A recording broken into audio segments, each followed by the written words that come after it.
Hello, नमस्कार साथियों, मैं जी कुमार स्वागत करता हूं आप सभी का आपके अपने चैनल टारगेट कंपिटिटिव जोन में।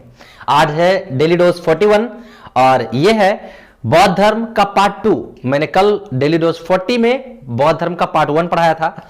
वीडियो ज्यादा लॉन्ग हो जाता जिसके कारण मुझे पार्ट 2 लानी पड़ी। कुछ फैक्ट बच गए थे जो महत्वपूर्ण थे एग्जाम के दृष्टिकोण से, उसको मैंने आज डेली डोज 41 में पार्ट 2 में लाया है। तो मैंने कल कुछ पढ़ाया। चलिए वीडियो की शुरुआत करते हैं। उससे पहले एक मोटिवेशनल कोट जो हमें और आपको दोनों को ऊर्जावान बनाएगा, एनर्जेटिक बनाएगा, पावर लाएगा अंदर से, कि कहते हैं कि हौसला कम ना होगा तेरा तूफानों के सामने, हौसला कम ना होगा तेरा तूफानों के सामने, मेहनत को इबादत में बदल के तो देख। हौसला कम ना होगा तेरा तूफानों के सामने, मेहनत को इबादत में बदल के तो देख। खुद ब खुद हल होगी जिंदगी की मुश्किलें, खुद ब खुद हल होगी जिंदगी की मुश्किलें, बस खामोशी को सवालों में बदल के तो देख। अपने आप को इस कदर जोड़िए पढ़ाई से ताकि आपके मन में हमेशा इसके प्रति जिज्ञासा उत्पन्न हो। देखते हैं कि सक्सेस कैसे नहीं आती आपके पीछे, सक्सेस तो झक मार के आएगी। चलिए इसी एनर्जेटिक पावर के साथ हम लोग आज वीडियो की शुरुआत करते हैं। जो कुछ महत्वपूर्ण चीजें बच गई थी आज हम लोग डेली 41 में देखेंगे। कल मैंने एक चीज आपको पढ़ाया था कि गृह त्याग की घटना। गौतम बुद्ध जो गृह त्याग किए थे वो 29 वर्ष की अवस्था में किए थे, ना कि 30 वर्ष की अवस्था में। तो सबसे पहला पॉइंट जो कल पढ़ाया था मैंने उसको सुधार लेंगे आप लोग। मिस्टेक हो गया था कि 30 वर्ष ना करके आप क्या कर लेंगे, 29 वर्ष की अवस्था में गृह त्याग किए थे। वर्ष की अवस्था में गृह त्याग कहा ना कि गौतम बुद्ध और महावीर स्वामी में बहुत ज्यादा कंफ्यूजन है। 29 वर्ष की अवस्था में क्या किए थे, गृह त्याग किए थे कौन, गौतम बुद्ध, जबकि महावीर स्वामी 30 वर्ष की अवस्था में गृह त्याग किए थे। ठीक है, चलिए एक और उसके बाद हम लोग आज पढ़ते हैं बहुत सारी चीजों को जो बच गया था कल फैक्ट के रूप में। ठीक है, तब तक के लिए थोड़ा सा इसको मिटा लेते हैं। चलिए आज हम लोग सीखते हैं कि गौतम बुद्ध के बौद्ध धर्म से संबंधित पूजा स्थल को क्या कहते हैं, है ना, बौद्ध भिक्षुओं का निवास स्थान को क्या कहते हैं, वो स्तूप क्या है, सभी चीजों के बारे में। तो सबसे पहले पॉइंट बाय पॉइंट करके आप लोग लिखते चलेंगे कि बौद्ध धर्म के पूजा स्थल को, बौद्ध धर्म के पूजा स्थल को क्या कहा जाता है, चैत्य मंडप कहा जाता है। लिख लेंगे चैत्य मंडप। ठीक है, और विहार क्या है, तो विहार के बारे में लिखेंगे कि बौद्ध भिक्षुओं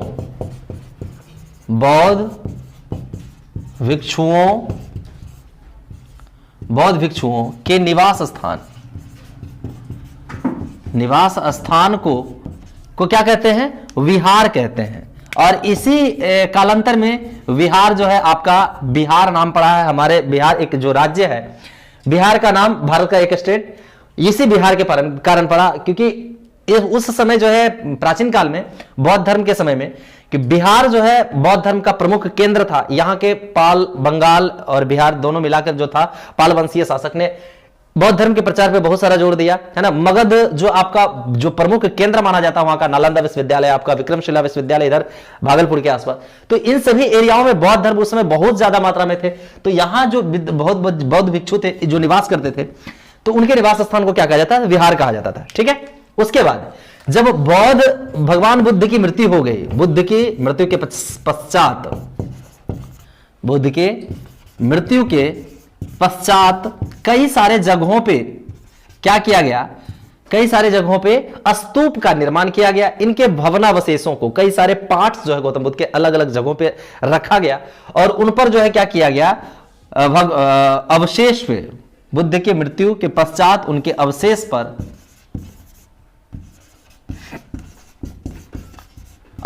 पर क्या किया गया, स्तूप का निर्माण किया गया। लिख लेंगे स्तूप, है ना। विश्व शांति स्तूप है आपका, कई सारे स्तूप हैं अलग अलग जगहों पे। तो अवशेष पर क्या किया गया, स्तूप का निर्माण किया गया। उसके बाद है आपका पवित्र दिशा बौद्ध धर्म में क्या थी। ये एक क्वेश्चन कभी कभी देखने को मिलता है कि बौद्ध धर्म से संबंधित पवित्र दिशा, बौद्ध धर्म से संबंधित पवित्र दिशा विपरीत है, थोड़ा दक्षिण को माना गया है। क्या है, दक्षिण। ठीक है, पवित्र दिशा कौन सा था? दक्षिण था। बौद्ध धर्म के अनुसार सभी कष्टों का कारण क्या है? यह भी क्वेश्चंस कहीं कहीं देखने को मिला गौतम बुद्ध का, है ना। लिखिएगा, बौद्ध धर्म के अनुसार, बौद्ध धर्म के अनुसार सभी कष्टों का कारण, सभी कष्टों का मुख्य कारण क्या है? तो सभी कष्टों का मुख्य कारण क्या है? इच्छा है। क्या है? इच्छा, इच्छाएं, है ना। अगर इच्छा से मुक्ति पाले बौद्ध धर्म के अनुसार तो क्या हो जाएगा? उसके क्या होंगे? कष्ट। ठीक है। उसके बाद है आपका, बुद्ध ने के उपदेश जो दिए तो मध्यम मार्ग का उपदेश दिया था। एक क्वेश्चन यहां से भी पूछे जाते हैं कि भगवान बुद्ध ने मध्यम मार्ग का उपदेश दिया, मध्यम मार्ग का उपदेश दिया। मैंने आपको कल भी बताया कि अधिकांशतः जो उपदेश दिए गए थे पाली भाषा में दिए गए थे। तो बौद्ध धर्म का जो आपको है लक्ष्य क्या है? प्रमुख परम लक्ष्य लिख लेंगे। एक क्वेश्चन यहां से भी पूछे जाते हैं कि बौद्ध धर्म का परम लक्ष्य क्या है? ये आपको ऑब्जेक्टिव क्वेश्चंस बनाएगा, जो इस सब फैक्ट है, अलग अलग क्वेश्चंस बनते हैं। बौद्ध धर्म का परम लक्ष्य, बौद्ध धर्म का परम लक्ष्य क्या होता है? निर्वाण, है ना। क्या होता है? निर्वाण जो है बौद्ध धर्म का परम लक्ष्य है। अब सर निर्वाण का मतलब क्या हुआ? जन्म मरण के चक्र से मुक्त हो जाना, है ना। लिख लेंगे, कोष्ट में लिख लीजिए, क्या हो गया इनका मतलब क्या हुआ? जन्म मरण के चक्र से मुक्ति, है ना। ये क्या है? बौद्ध धर्म के का परम लक्ष्य क्या है? निर्वाण। निर्वाण का मतलब क्या होता है? जन्म मरण के चक्र से मुक्ति पा लेना। ठीक है। चलिए इसका स्क्रीनशॉट ले लीजिए या फिर नोट कर लीजिए, फिर हम लोग आगे बढ़ते हैं कुछ और महत्वपूर्ण तथ्यों के साथ। लिख लेंगे आप लोग, मिटाओ। साथियों एक क्वेश्चन और पूछे जाते हैं कि बुद्ध धर्म में, मैंने आपको कल 3 पिटक लिखाया था, सूत पिटक, विनय पिटक और अभिधम्म पिटक, है ना। तो किसमें किसमें अलग अलग जो है आपका सूत पिटक जैसे है ना, पूर्व जन्म के कथाओं का वर्णन, गौतम बुद्ध के पूर्व के कथाओं का वर्णन किसमें मिलता है? जातक कथाएं, है ना। लिख लीजिएगा, जातक क्या है? बौद्ध धर्म में बड़ा महत्व है इनका। बुद्ध के पूर्व जन्म के कथाओं का वर्णन, जन्म के कथाओं का वर्णन किसमें मिलता है? जातक कथा है, जातक। ठीक है। और ये है आपका सूत पिटक में। उसी तरह से फिर और क्वेश्चंस क्या बनते हैं कि बुद्ध धर्म का प्रचार किन किन राजाओं ने किया? बौद्ध धर्म के प्रमुख संबंधित राजा कौन थे? कल मैंने आपको बुद्ध के समकालीन जो राजा थे जो बौद्ध धर्म को मानने वाले थे, उसमें मैंने बताया था उदयन था, है ना, अजातशत्रु थे आपका, फिर आपका प्रसेनजित थे और बिंबिसार थे। अब जो राजाओं के बारे में बता रहे हैं कि बौद्ध धर्म के प्रचार में बहुत बड़ा योगदान था। लिख लेंगे, बौद्ध धर्म के प्रचार में योगदान, बौद्ध धर्म के प्रचार में योगदान। तो सबसे प्रमुख लिखिएगा अशोक ने तो अपने पुत्र महेंद्र और संघमित्रा बेटी को जो है आपका पुत्र और पुत्री दोनों को श्रीलंका तक भेजा था प्रचार करने के लिए। अशोक लिख लेंगे।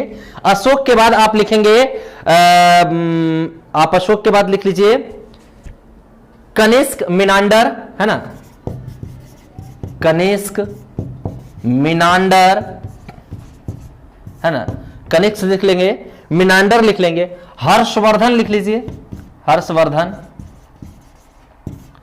हर्षवर्धन लिख लीजिए। उसके बाद आपका जो है पाल वंशीय शासक, गोपाल, धर्मपाल, है ना, पाल वंशीय शासक जो बिहार बंगाल पे शासन करते थे, इन्होंने बौद्ध धर्म के प्रचार में बहुत बड़ा योगदान दिया, है ना। कई सारे विश्वविद्यालय की भी स्थापना की। अगर हम बौद्ध धर्म के केंद्र की बात करें, उस समय बौद्ध धर्म का केंद्र लिख लेंगे, बौद्ध धर्म का केंद्र कहां कहां है? बौद्ध धर्म का केंद्र था उसमें नालंदा विश्वविद्यालय, जिसे बख्तियार खिलजी ने क्या किया? ध्वस्त कर दिया।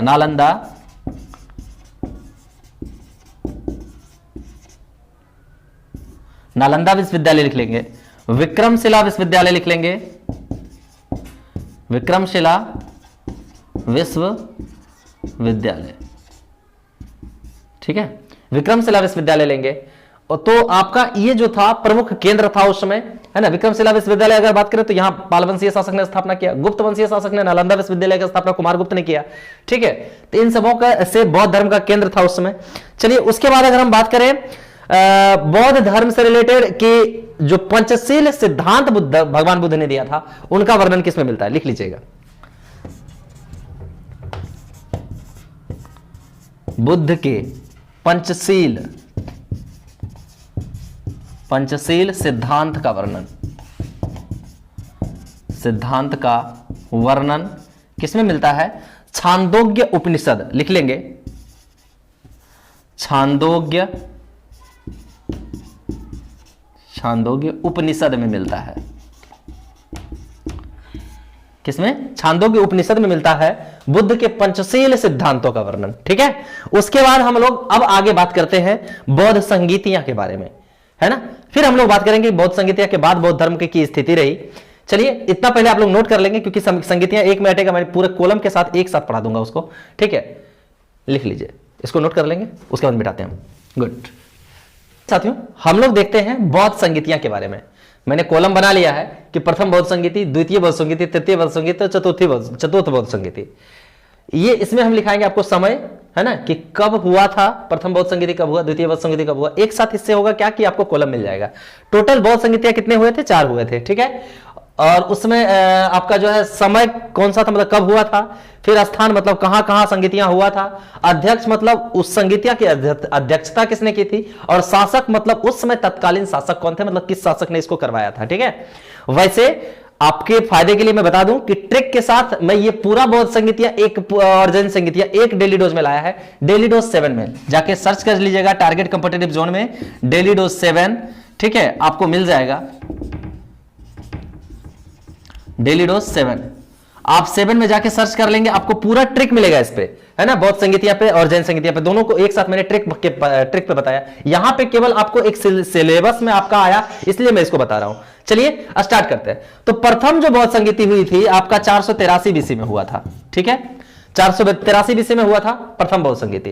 कहां हुआ था, तो राजगीर में हुआ था, लिख लीजिएगा राजगीर। उस समय अध्यक्ष कौन थे, तो महाकश्यप लिख लेंगे, महाकश्यप। और उस समय जो है आपका शासक कौन था, तो अजात शत्रु था, लिख लेंगे अजात शत्रु। प्रथम बौद्ध संगीति की ये आपके पूरा प्रथम बौद्ध संगीति कंप्लीट हुआ। कब हुआ था, 483 बीसी में। कहां हुआ था, राजगीर में। अध्यक्ष कौन थे, महाकश्यप, और शासक कौन था, अजात शत्रु। चलिए दूसरा लिखेंगे द्वितीय बौद्ध संगीति 383 बीसी, 383 ईसा पूर्व यानी बीसी। कहां हुआ था, तो वैशाली में हुआ था, वैशाली में हुआ था द्वितीय बौद्ध संगीति। उस समय आपके अध्यक्षता किसने की थी, तो सबाकामी लिख लेंगे, सबाकामी, ठीक है। और उसके बाद शासक उस समय कौन थे, तो शासक थे कालाशोक, कालाशोक। उसके बाद तीसरी बौद्ध संगीति कब हुई थी, 255 बीसी में, लिख लेंगे 255 बीसी। और हुआ कहां था, तो पाटलिपुत्र, पाटलिपुत्र। और उस समय अध्यक्षता किसने की थी, मेघलीपुत्तिस्त, लिख लेंगे मोगलीपुत्तिस्त, मोगलीपुत्तिस्त, इन्होंने की थी अध्यक्षता। और शासक कौन थे, तो महान सम्राट अशोक, जो बौद्ध धर्म के आपके प्रचार में बहुत बड़ा योगदान है इनका, अशोक, ठीक है। उसके बाद लिखेंगे चतुर्थ बौद्ध संगीति। तो चतुर्थ बौद्ध संगीति हुई थी ईसा की प्रथम शताब्दी में, लिख लेंगे प्रथम शताब्दी, ठीक है। उसके बाद कहां हुआ था, तो कुंडलवन कश्मीर में, लिख लेंगे कुंडलवन कश्मीर। और इसके अध्यक्षता किसने की थी, तो वसुमित्र और अश्वघोष, लिख लेंगे वसुमित्र और अश्वघोष, वसुमित्र अश्वघोष, ठीक है। और उसके बाद आपका इसके उस समय जो है शासक कौन थे, तो कनिष्क शासक थे, लिख लीजिएगा कनिष्क, कनिष्क कौन थे? शासक थे। चलिए, ये हो गई बौद्ध संगीतियां के पूरे एक साथ आपके तथ्य। क्या इसको मिटा दें हम लोग? स्क्रीनशॉट ले लीजिए, और आपको लगता है कि वीडियो बहुत बेहतरीन ढंग से आपको बौद्ध धर्म का पूरा फैक्ट दिया गया है, तो प्लीज इसको शेयर कीजिए, है ना, अपने दोस्तों को, ताकि उनको भी फायदा हो सके। और इसके लिए ट्रिक एक दिया गया है, डेली डोज 7 में जाकर के उसको देख लेंगे, और जैन संगीतियां का भी एक साथ वहां पे है। चलिए इसको हम मिटाते हैं, ठीक है, गुड। करते हैं हम लोग, अंतिम एक फैक्ट और लिख लेंगे कि जब बौद्ध धर्म की संगीतियां हो गई, चारों बौद्ध संगीतियां, तो कुछ मतभेद हो गया, है ना, बौद्ध धर्म में कुछ मतभेद हो गए, जिसके कारण बौद्ध धर्म टूट गया, है ना, बौद्ध धर्म बट गया। बौद्ध धर्म की शाखाएं कौन कौन सी थी? तो हीनयान और महायान। हीनयान और क्या था? महायान। ये दो शाखा में बट गया क्या? बौद्ध धर्म। कब? चतुर्थ बौद्ध संगीति के बाद, है ना, क्योंकि दोनों का मत अलग अलग हो गया। कुछ पुराने विचारधाराओं को लेकर के चलने लगे बौद्ध भगवान बुद्ध के, और कुछ जो है आपके नए विचारधाराओं से प्रेरित हुए अलग अलग चीजों को सम्मिलित किया गया, है ना। चलिए, तो साथियों, ये थे बौद्ध धर्म के बहुत ही महत्वपूर्ण फैक्ट। यहीं तक हम लोग वीडियो को रखते हैं बौद्ध धर्म से। कल मैं आप लोग को जैन धर्म पढ़ाऊंगा डेली डोज 42 में। चलिए, यहीं तक रखते हैं इसको। अभी तक आपने मेरे चैनल टारगेट कॉम्पिटिटिव जोन को सब्सक्राइब नहीं किया तो प्लीज सब्सक्राइब कर ले, बेल आइकन को प्रेस कर ले, ताकि आने वाली वीडियोस का नोटिफिकेशन आपको मिलता रहे, क्योंकि मैं जी कुमार लेकर के आता हूं एवरीडे एक महत्वपूर्ण टॉपिक डेली डोज के रूप में, जो एग्जाम के दृष्टिकोण से एग्जाम को क्रैक करने के लिए बहुत ही महत्वपूर्ण होता है। चलिए, शुरुआत आपका यहीं तक रखते हैं, मिलते हैं फिर कल डेली डोज 42 में। तब तक के लिए जय हिंद साथियों।